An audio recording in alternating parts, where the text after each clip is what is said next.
ተስፋ ትንሣኤውን ይስጣችሁ፣ የደስታውን ቃል ያሰማችሁ።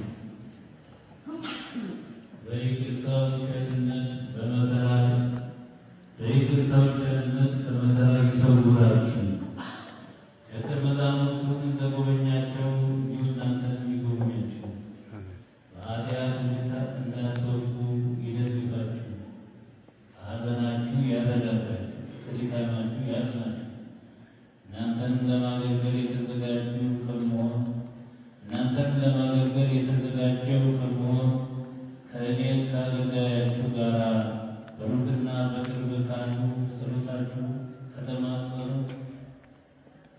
ወንድሞቻችን ሁሉ ጋር ጌታችን ኢየሱስ ክርስቶስ በመጣ ጊዜ በደስታ ከእናንተ ጋር አንድ የሆኑ ዘንድ በአባታችሁ ጉባኤ በቀኙ ያቆማችሁ በጌታችን በኢየሱስ ክርስቶስ ሥጋና